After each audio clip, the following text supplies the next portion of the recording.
Hello everyone! My name is Serafi and I'm happy to meet you all. And today we have the patch 5.8 finally out. So let's go ahead and talk about the notes and what's going on with the game. Obviously Vi is in here. I'll go ahead and cover what happened with Vi as part of this video because some people haven't seen my Vi rework video. But Caitlyn is the bigger news here. So, new champion, Caitlyn. Apparently she is from a previous iteration of Path of Champions. I don't know anything about that because I wasn't playing at that time.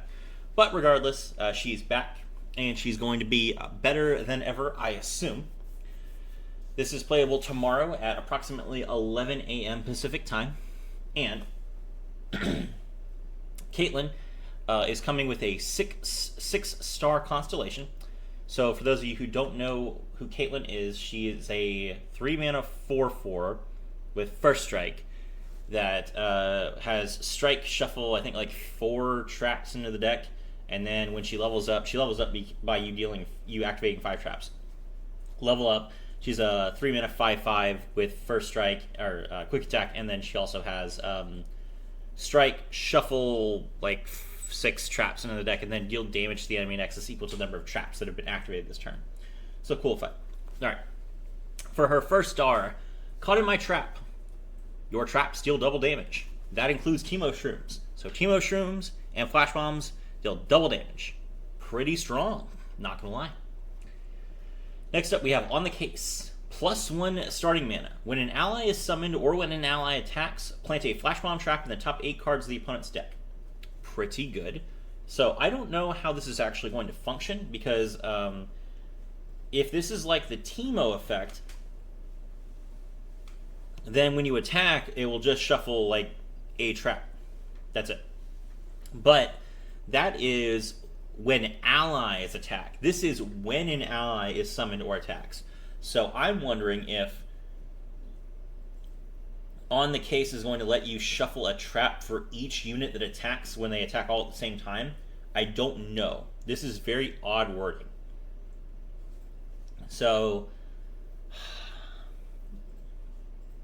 I don't know how they could have phrased it that would have made it more clear. I guess they could have said when an ally is summoned or when allies attack. That would have been really long. So we're just gonna have to try this one out. If it, I mean, the difference is pretty big, but it's not big enough to make the deck bad. If it's just like 1 trap for 4 units, no big deal. You got 4 traps for playing 4 units anyway. That's the bigger benefit. But if it's doubled, then you get like 3 extra traps. Yes, that is significantly better. The thing is, it's either going to be really good or it's going to be busted. Basically, we have to know. We don't know yet. Next up, we have Caught in My Trap 2. Your traps deal triple damage. Okay, so for each Flash Bomb trap that your opponent draws, one of their units will take 3 damage. That's excellent. That's really, really good. So we just need to make sure that they draw a bunch of traps, and guess what? The deck has a lot of synergy with that. 4-star is Officer Backup. No surprises there. That was obviously going to be it. Game start, summon a Sting Officer. Sting Officer is a 2-mana, 1/2 elusive that has Strike, Shuffle, I think 2 Flash Bomb traps in the top of the deck. So yeah, good way to start getting your traps going on. Mana Flow, obvious. Then lastly, we have Perfect Aim. At the start of the round, create an Ace in the Hole in the hand if you don't have one. When one of your traps activates, reduce Ace in the Hole's cost by 1. Really, really good. And then Ace in the Hole is a 5-mana spell with Overwhelm. Deal 10 damage to an enemy unit. If there are no enemies, deal 10 damage to the enemy nexus instead.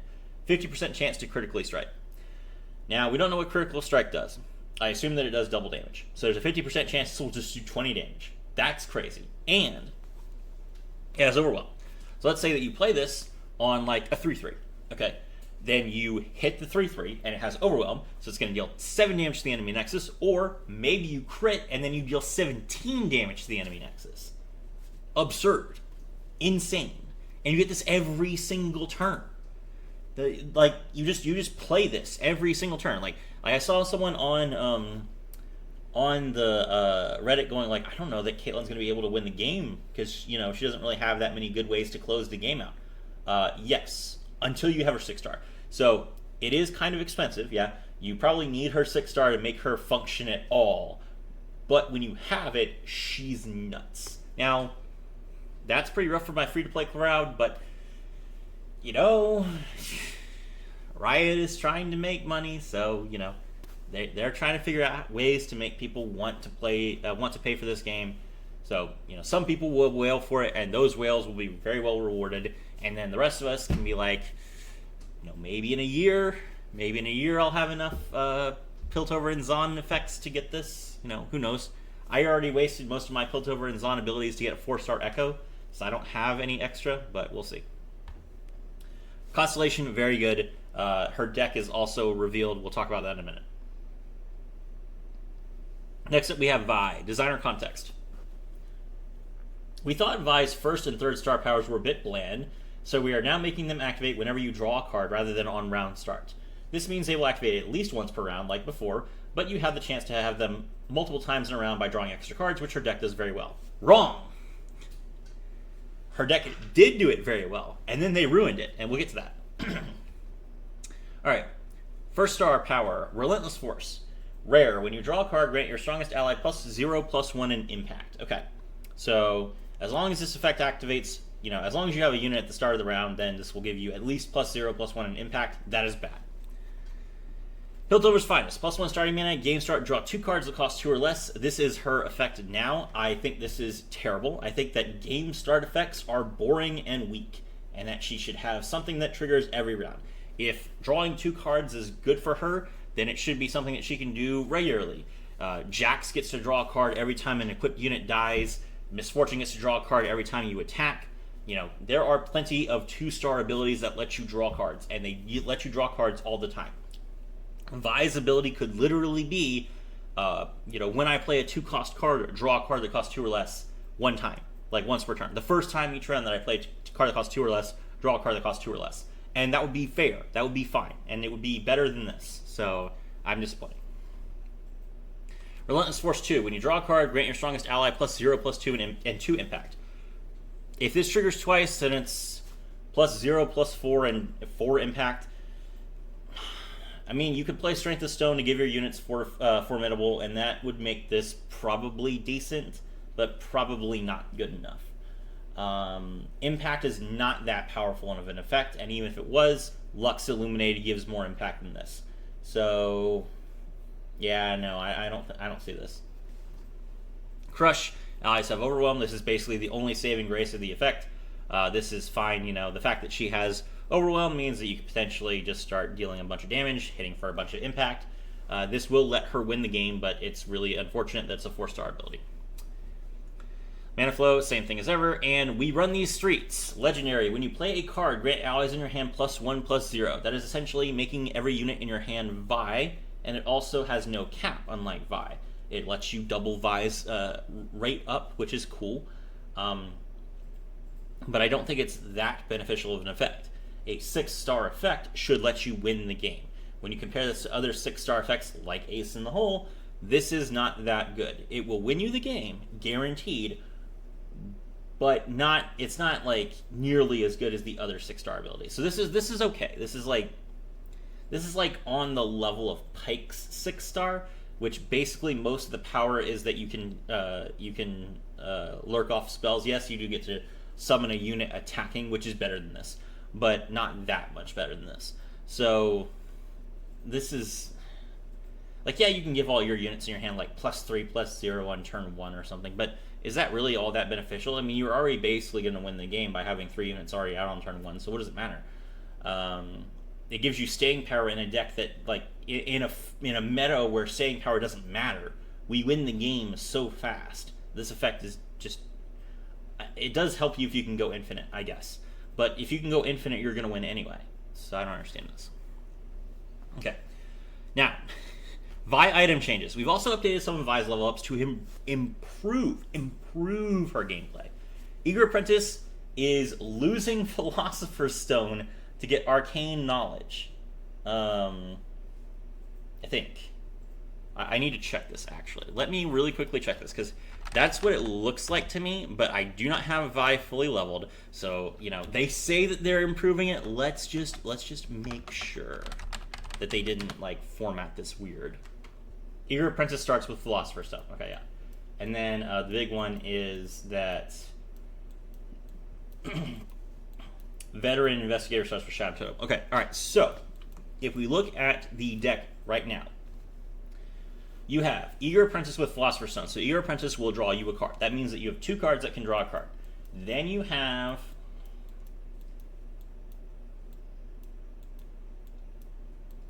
Mystic Shot with Hero's Horns. That's 2 more cards that draw you a card. That's 4.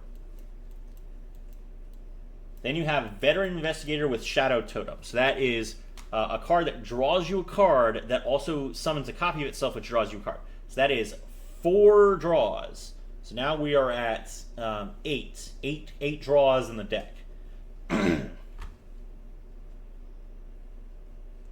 Then we have Gotcha starts with Elixir of Skill, so that's 2 more draws. So we're at 10 draws right now.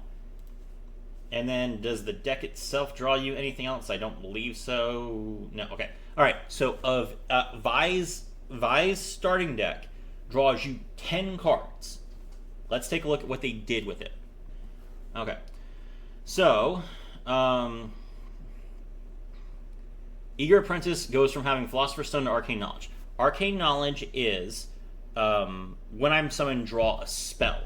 Okay, so Vi has Poro Cannon and Mystic Shot and Gotcha. Now, drawing Gotcha is pretty good. I will admit that. There's kind of a buff here in that you can draw Gotcha, and Gotcha is suddenly not a terrible card. But Gotcha is only not terrible when you draw it. If you don't draw it, it is bad. But regardless, now Gotcha is a little bit better. And if you play, you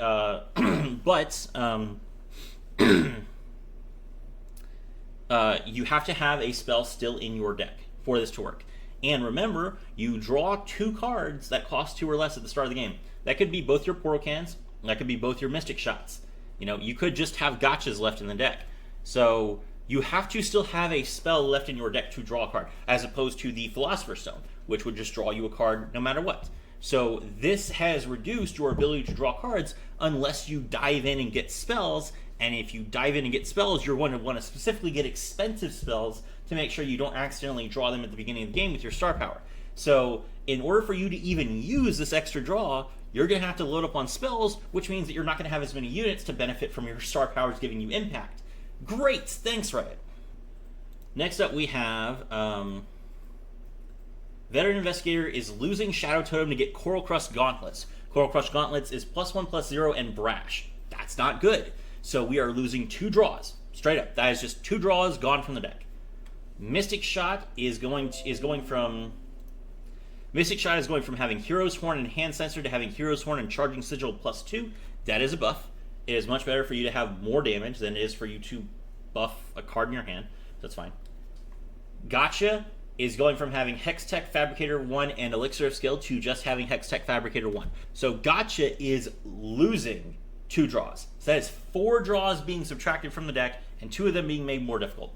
Then we have Patrol Wardens going from Savage Shield to Savage Shield and Mischievous Spirit, which I do not know what Mischievous Spirit does. Mischievous Spirit, when I'm summoned, create a prank in hand. Okay, so that does not give you a draw. So you have lost 4 draws, and then 2 of your draws have been made harder. Great. That is improving her gameplay. Fantastic. We're losing all the draw that you said was good for her because it lets her, activate her effects more. Thanks, Riot. I appreciate it. All right.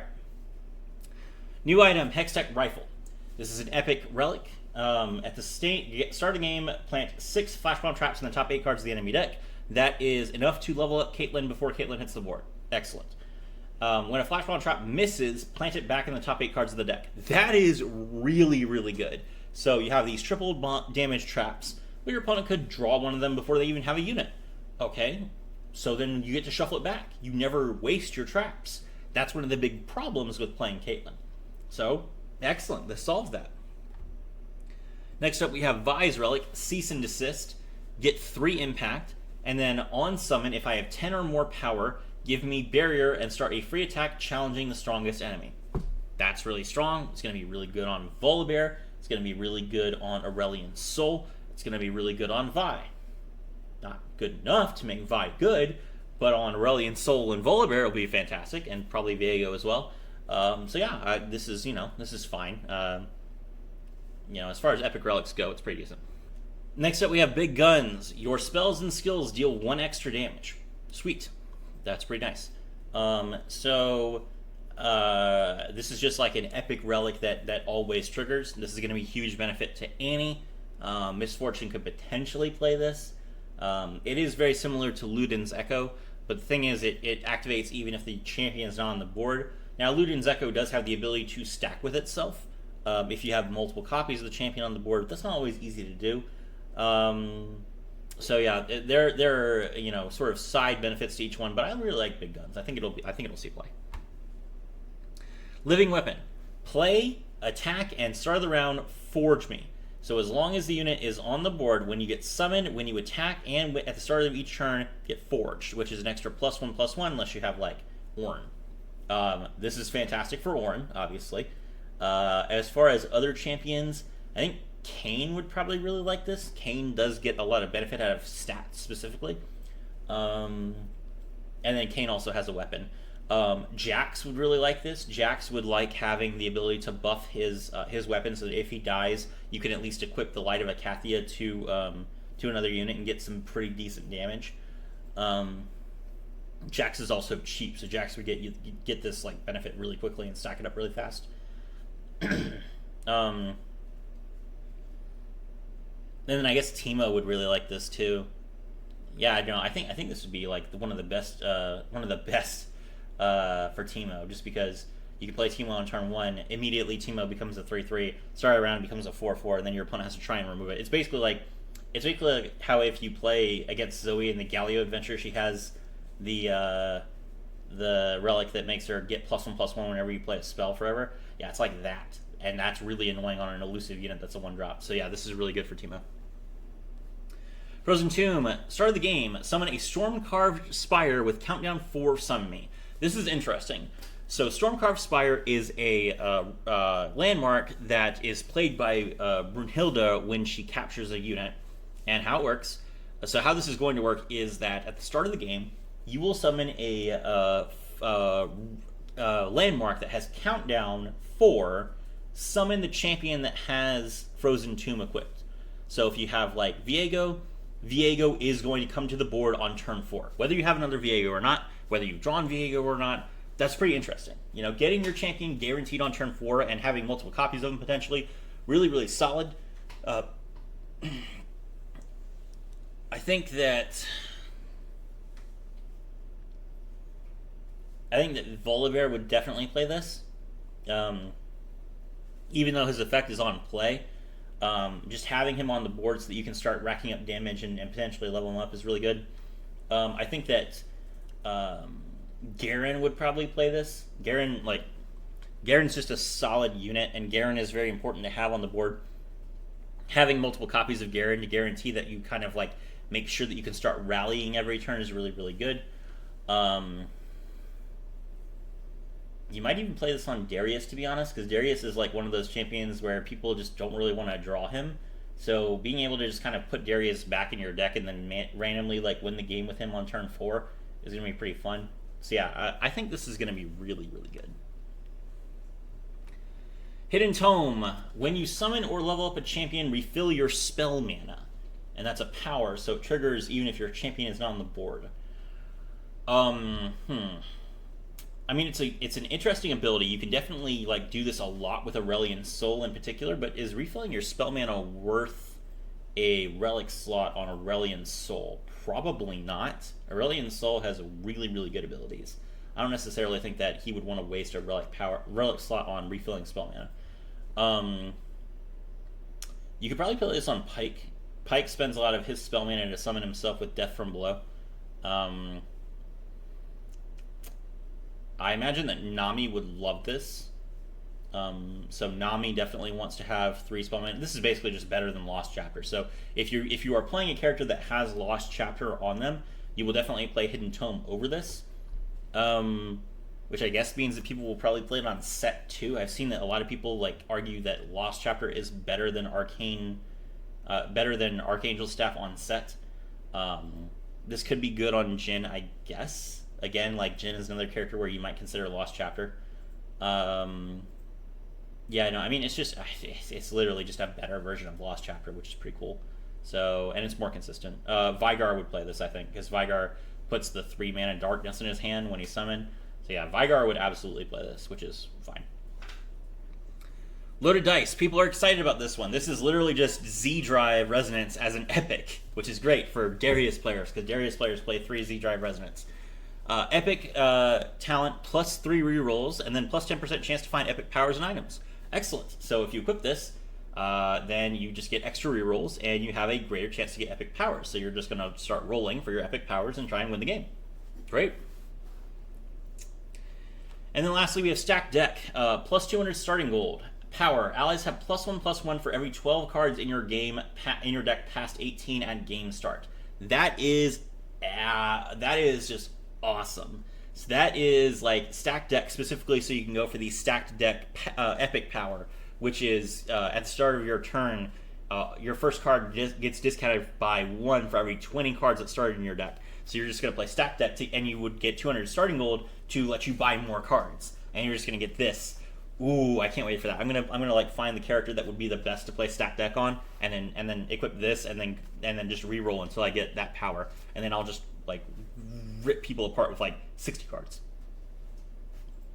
It's gonna be insane. And it's allies. It's just every card in your deck. So if you have 60 cards in your deck, and then your first card costs 3 less if you have the power, and then this power gives your units +3/+3. Yeah, so this is going to be really good. I'm going to look forward to this. All right. Lastly, there's a note. Hidden Tome happens on play, not on summon. This is a text bug. Okay, so you can't just summon a bunch of units and get your spell mana back. They have to be played from your hand. New quests. There will be a new quest chain every week for the next 4 weeks. The first one will be released on launch day. This is very similar to what happened last time. We had a bunch of quests that gave us like platinum chests if we finished them. They were bugged, so you couldn't see them when they finished. Hopefully they fixed that bug, but they didn't say so. There's a bundle for Vi and Caitlyn. Change powers. Stabilize is when you play a champion.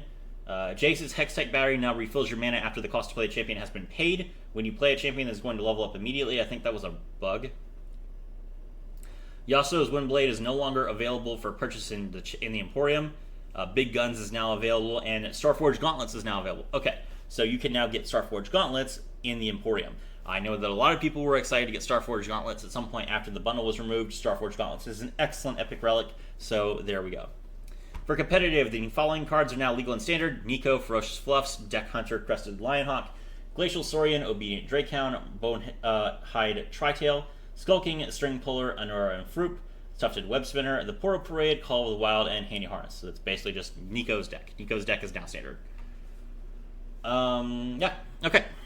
So, now Caitlyn's deck has been revealed. Let's get that pulled up. And am I just going to have to go to X for this? Great. I can't even use their website. Okay, 1 second.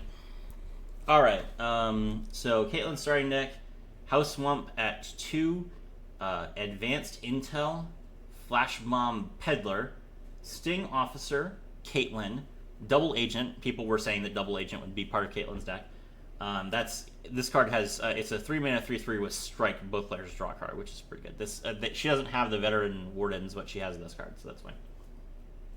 Piltover Peacemaker, Justice Rider. Oh, I don't know about you guys, but I hate Justice Rider.